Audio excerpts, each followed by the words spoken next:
Coach, I know at the start of the season you were probably hoping for a better record than you have at this point, but a couple games that got away here and there, you're really not that far off from where you wanted to be, are you? No, not at all. Matter of fact, me and Chris Boone talked about that last night.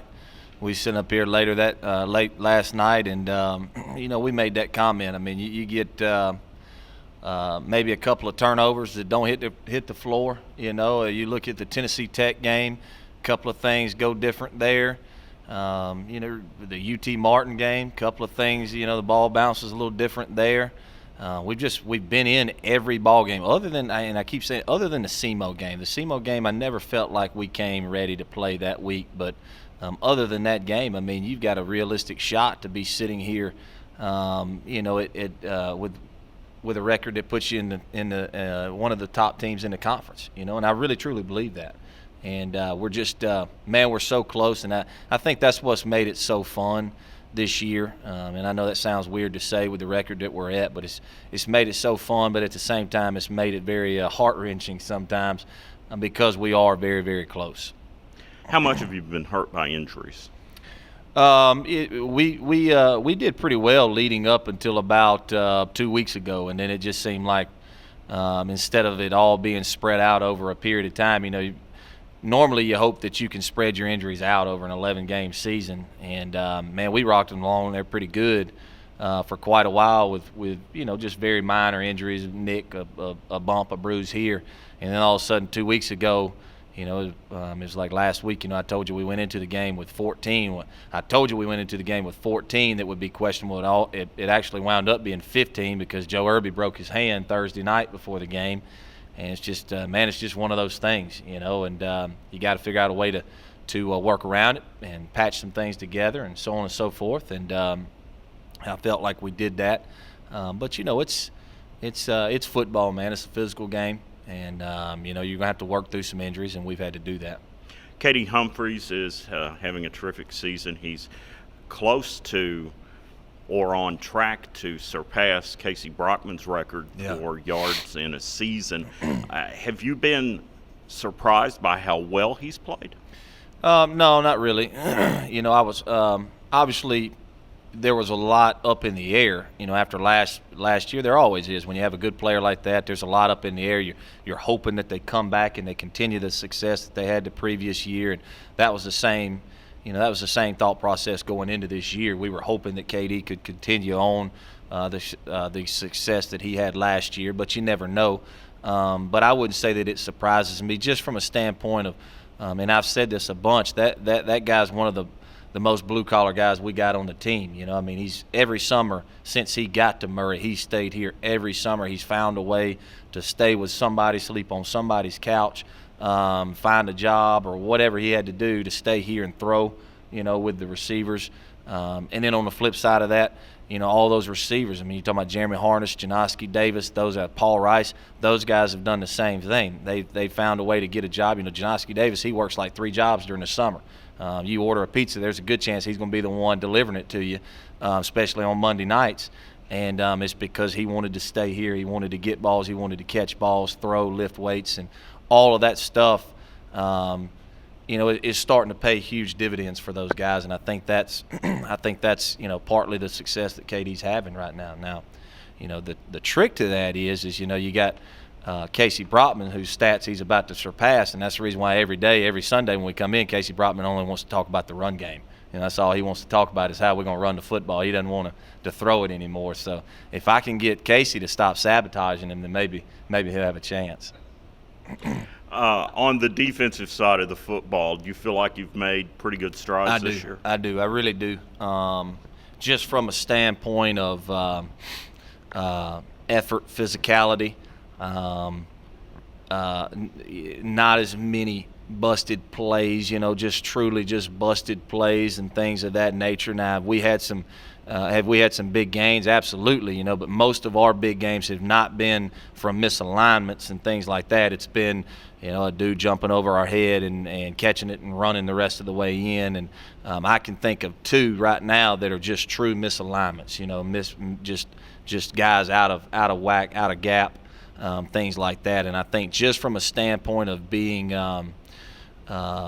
more efficient, more productive on that side of the ball, I think that's probably where we have improved the most is defensively. And I know that sounds funny because statistically and all of that kind of stuff, but just from a standpoint of talking with other coaches in the league and just being around our defense on a day-to-day basis, those guys have improved dramatically, especially from, I'll tell you the biggest thing, especially from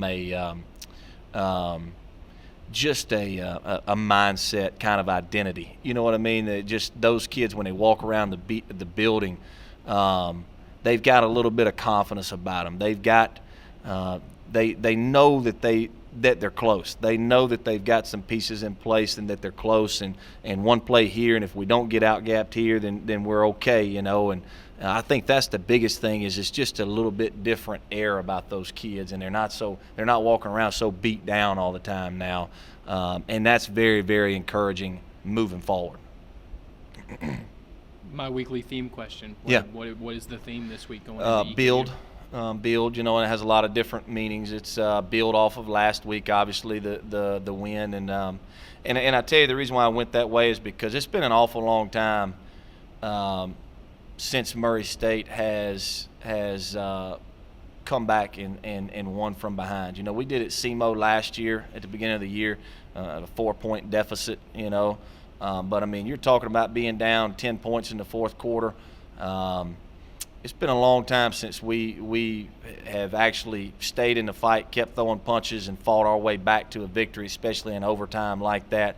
You know, whereas most of the time in previous years we would have packed our toys and went home. I think that was the thing that I was most proud of the other night. Was it wasn't pretty, it wasn't clean. There was a lot of things that we had to correct, but man, we kept the fight going. You know, and for the first time, I saw a little bit of gravel in our guts from the team standpoint of they were relishing the fight. They wanted to be in the fight. They thought that they could. They believed. You know, we talked last week about belief. I thought that they believed that they could get out of that place with a victory. So we want to build on that. We want to build on that mindset. We've told these other guys, you know, this is not, you know, you guys, this is not the season that we wanted. You know, from a wins and loss standpoint. But older guys, you need to understand you're building something. You're building something for these younger guys so that next year, and that's what we've got to continue to do because we've got 2 more weeks to do that. So we've got to continue building on that so that when these younger guys come back next year, they've got a taste of that. Because I'm going to tell you, there's no better feeling. There is no better feeling than the feeling you get when you do something like Saturday night, when that team's running out there on the field and coaches, man, they're jumping up and down and hugging and hugging kids and high-fiving and all. There is no better feeling, you know. And I told the team that after the game. I said, hey, you're going to get back in Murray about 9 o'clock. You know, I want you to go out, have fun, and celebrate and all that kind of stuff, but you need to understand there is no feeling better than what you're feeling right now in this locker room. And we've got to build on that feeling and continue that feeling for these next 2 weeks. Jesse just alluded to us that it's possible that Janowski and even Jeremy might be closer to 100% coming to this next game. Yeah. That being said, he's really stood out the last 3 or 4 games. How dangerous does that make your offense moving forward? Well, you know, it's a thing, and I told the team this Sunday that the thing that was most encouraging Saturday was we had all of these injuries that I talked to you guys about because, you know, you guys want to know and you want to know how the team's doing and all that kind of stuff. But we didn't, as a team, we didn't focus on that. We weren't concerned with how many injuries we had. It was just whoever's going to step up into that injured person's place, you've got to go make plays. You got to be ready when your number's called, and that's what we focused on. And so I think from that standpoint, you know, you got guys like Jesse Blackburn who all of a sudden he has a night, which it didn't surprise me at all. I've known that for a long time that Jesse Blackburn could play like that, but you got Ski beat up, you know, because he's not going to be 100% this week. He's not going to be anywhere close to 100%. He'll do the same thing. We'll shelf him Tuesday, Wednesday, and Thursday. We'll practice him a little bit Friday. He'll show up to the game, and hopefully he just, you know, he continues on like he's been. He's a Saturday player right now. But I do think Bobo will be back. Harness will be back. But somebody's going to have to do that again. Somebody's going to have to step up and make plays. And that was what was so exciting the other night. Is you got Paul Rice, man. He has been just, I mean, golly, he's been so solid for us. You got Jesse Blackburn. He steps up, and not only is he solid, he makes some plays. You know, he's out there jumping over and making some plays. And I mean, you got T-Ray Malone. I mean, what a night that guy had. And we dropped him down at defensive end half the night. You know, we played with 2 D linemen and had him and Jalen Harrington as 2 defensive ends because we were beat up there. You know, you continue to watch Shipley on that side of the ball do some things, and you know, you got Irby out there one-handed. You know, I'm watching Joe Irby. He's literally passed, and that was a good defensive front. Now, I mean, that was a very good defensive ball team, and I've got Irby out there, and he's like a one-legged man in a butt-kicking contest. You know, I bet his right arm's just as sore as it could be because I mean, he played with his right arm the whole time, and. You know, and the other guy, I mean, Ethan Felton played more snaps the other night than he's ever played because we couldn't even get into 10 personnel offensively. So we had to stay in 11. And just, man, when you look at that as a team, it makes you awfully proud as a coach when you can come back in on Sunday and you watch that film. And now, again, do we have plenty of things to correct? Are we there yet? No, not even close. But, man, from an effort standpoint and from a buying in standpoint and having guys step up and make plays and those things, man, I could not be prouder than of those kids. EKU's predominantly been known as a running team. That being said, they've been hampered by some injuries in the backfield, and they've had a quarterback stand up. What do you see out of them offensively and even defensively coming in? I'll be honest with you, I see them a little bit differently offensively this year. You know, they've normally been big sets, ground and pound, and they may come out and try to pound our fannies. I don't know, but you know, normally they're a tight end set and they're going to come down. And now they've got that quarterback, the transfer from Cincinnati. I'm not very good with names. Tony. Yeah, he can throw it all over the yard. They've got a lot of run-pass options that they do with him, which makes it very tough to defend. You know, where they're running with the offensive line, but they're throwing with the wide outs. So they're a little bit more spread. I even think they're going to some up tempo this year. You know, so be honest with you, they look very familiar to us. They're very familiar to what you see when you watch us now. But defensively now, I mean, EKU is EKU. They're going to look a lot like the team we just played. They're going to be very disciplined in what they do, especially up front. They've got the old boy from Ohio State, and he's every bit he's made out to be. He's twitchy. He's big. I mean, he can roll now. So he presents some problems, and they're just. I mean, they're classic EKU. I mean, they're going to be a very solid football team. It's going to be a plate game for us.